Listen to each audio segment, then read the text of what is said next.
My name is Leo. That summer, to earn a little extra money for the next year of college, my best friend Sam and I took a seasonal job. The job sounded idyllic, working at a private winery located deep in the rolling hills of Virginia. The Abernathy Vineyard was a well-known place, but it was incredibly isolated.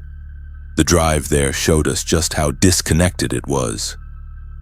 After leaving the highway, we had to drive for another hour on winding country roads flanked by dense, old-growth forests. Finally, we arrived. The winery appeared as beautiful as a painting. An old colonial-style main house vineyard stretching endlessly over the hillsides, and an air so fresh and quiet you could almost hear the buzzing of the bees. Our employer was Mr. Abernathy, an elderly, stern man with sharp eyes and sun-weathered skin. He led us to a small cottage for the staff, where we would be staying for the next few months. "The work here is hard," he said, his voice deep and firm, "but I pay fairly. You boys can do whatever you like after hours." Sam and I glanced at each other, our eyes lighting up. The thought of free summer evenings in a remote place like this was appealing. We were already thinking about fishing in the nearby creek, or maybe starting a bonfire and grilling some food. Mr. Abernathy didn't seem to notice our excitement. He continued, listing a series of work procedures. The fences on the east side have to be checked every morning. The water pump needs to be oiled every Tuesday. And one last thing. He stopped, looking directly into our eyes. The most important thing. The root cellar door. He pointed towards a stone structure set away from the main house. It was a root cellar built long ago with a heavy oak door almost half submerged into the earth.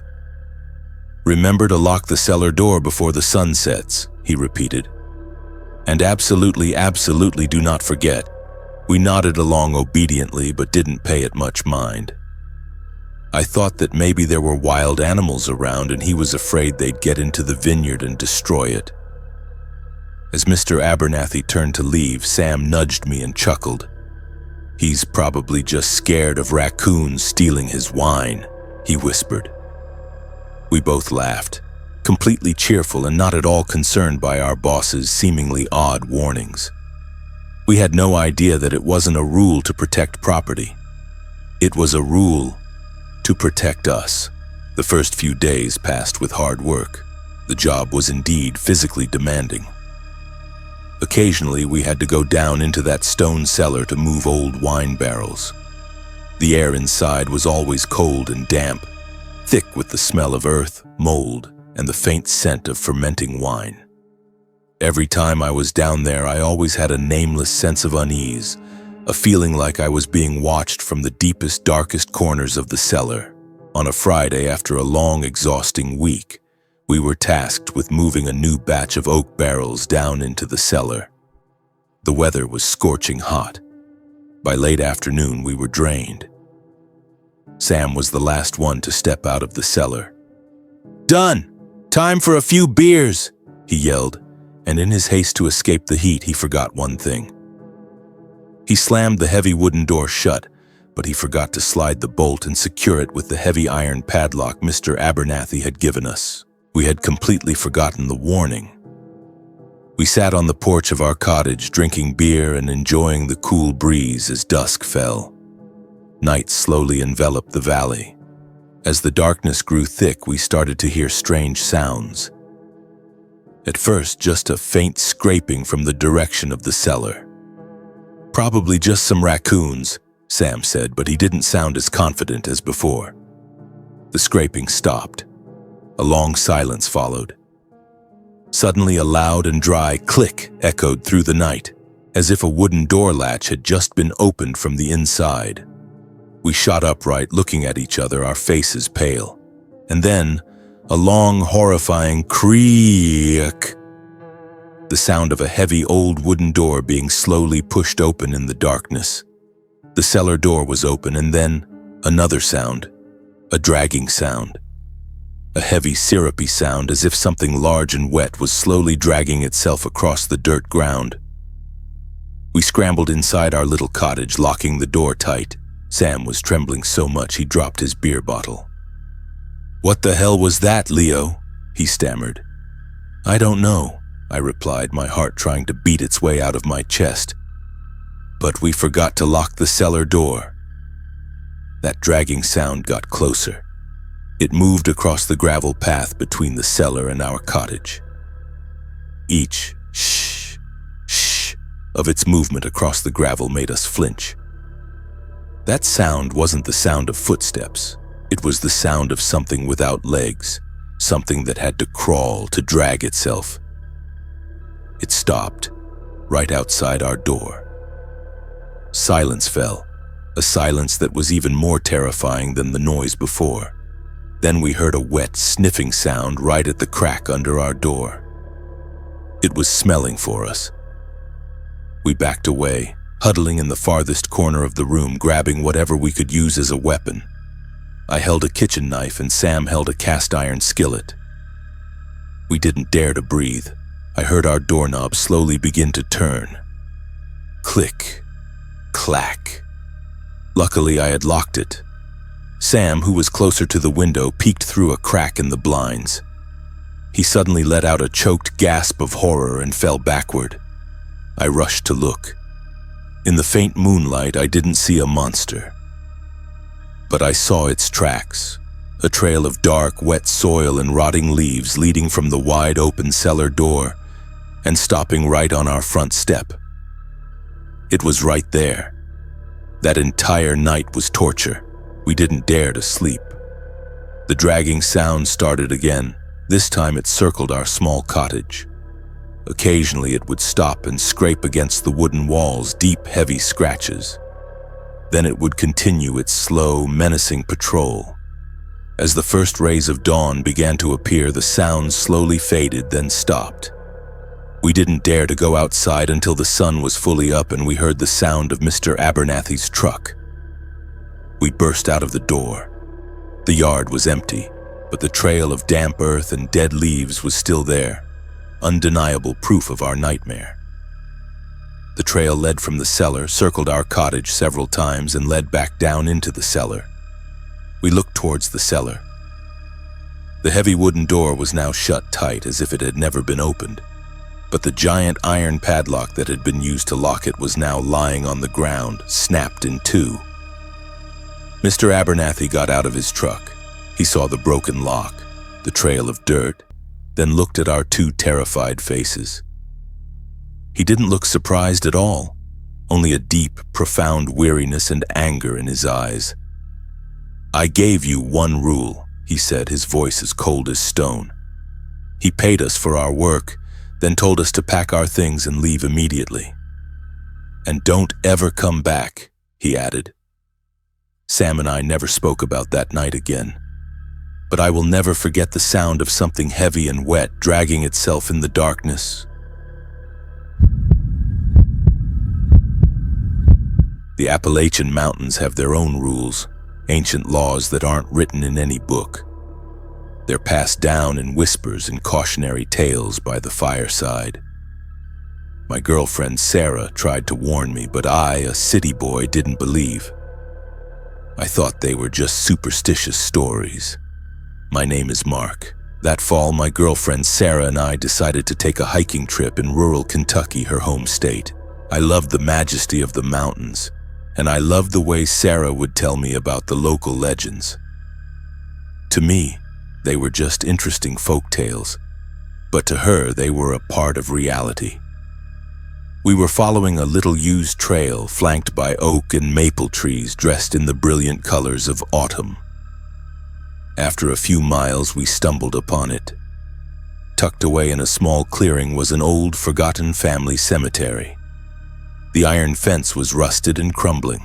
Inside, the marble headstones, gray and tilted, were nearly swallowed by moss and ivy.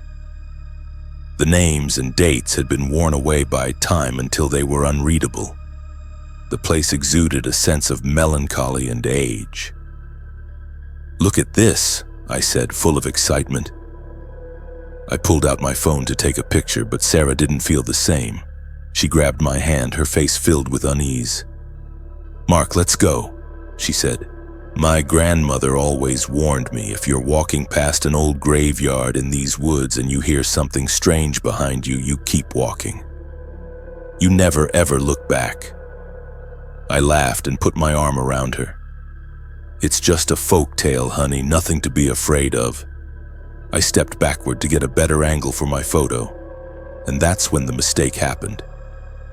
I wasn't paying attention, and my heel caught on a small headstone, nearly hidden by the overgrown grass. I lost my balance and sat down hard. The headstone, likely too old, took the impact and fell over with a dull, sickening thud. It was a child's headstone. Sarah let out a sharp gasp. "Mark, what did you do?" "I didn't mean to," I said, scrambling to my feet, feeling deeply ashamed. I tried to lift the headstone back up, but it was too heavy. "Just leave it, Mark," she urged, her voice full of panic.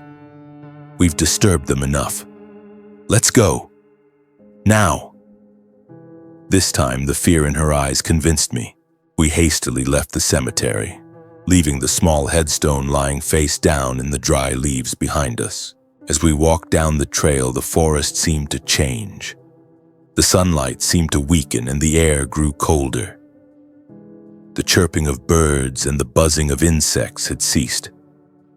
All that was left was the sound of our own footsteps on the dry leaves, a sound that now seemed lonely and out of place. And then we heard it. A whisper, very faint, coming from behind us, from the direction of the cemetery. "Wait." We stopped dead, looking at each other. "Did you hear that?" I asked, though I wasn't sure myself. Sarah nodded, her eyes wide with fear. "It's real, Mark. The warning is real. Go now." We started walking faster, but the whisper came again, clearer this time, closer. It was the voice of a child, a faint and pleading voice. "Don't leave me. It's just the wind, Sarah, or some animal," I tried to reassure her. But I was starting to feel a real sense of dread myself. We practically started to run. Sarah's fear was becoming contagious. The whisper seemed to be right at the back of our necks. Suddenly, a small rock flew from behind us and landed on the path just a few feet ahead. We screamed and broke into a full sprint. This was no longer a hallucination. Something was really there, and it was following us. "I told you," Sarah sobbed as she ran. "Don't look back, Mark. Just keep running." We were almost at the edge of the forest. I could see the asphalt road where we had parked our car glistening in the twilight. Salvation was just a few hundred yards away. But then the crying behind us changed. It was no longer a general mournful sound. It became more desperate, like a final plea, a child's heart-wrenching scream. "Mommy, help me!" That cry, a desperate call for a mother, stopped both of us in our tracks. Primal human instinct took over, stronger than any fear. "Mark," Sarah said, her voice trembling. What if it's real?" "No," I replied, but I wasn't so sure anymore. "It's a trap." "But what if we're wrong?" she said, tears welling in her eyes. "If there's a real child in trouble back there and we just leave?" I could never forgive myself. The anguish on her face was a mirror of what was burning inside me. We looked at each other, sharing the same horrifying thought. Either choice could lead to a lifetime of regret. With a silent agreement, we did not look back. We turned and ran the last stretch of the way, bursting into the car and locking the doors. As the car sped away on the asphalt road, leaving the forest behind, neither of us said a word. The silence in the car was heavier than the crying had been. We couldn't sleep that night. The image of the fallen headstone and the child's mournful cry replayed over and over in my head. "We did the right thing, didn't we?" Sarah whispered in the dark, but I had no answer. The next morning, I couldn't take it anymore. "I can't live with this," I told Sarah. "I have to know for sure." We went to the local sheriff's office and reported the possibility of a lost or endangered child in the park. They looked at us with a bit of skepticism but took down the information and promised to send a patrol to check the area. We stayed in that town for 2 more days, repeatedly calling the sheriff for updates. They searched, they walked the trail, they went to the old cemetery. They found nothing. More importantly, they checked all the missing person reports for the entire county and the surrounding counties. There were no missing children. No family was looking for their child. When we heard that news, an overwhelming sense of relief washed over us. We breathed out. Thank God we hadn't abandoned a real child in distress because of our intangible fear. We hadn't made a mistake that we would have to regret for the rest of our lives. But that relief only lasted a second before a colder, more terrifying question took its place. If no real child was in trouble, then the thing that had cried, that had begged, that had called to us in the night, what was it?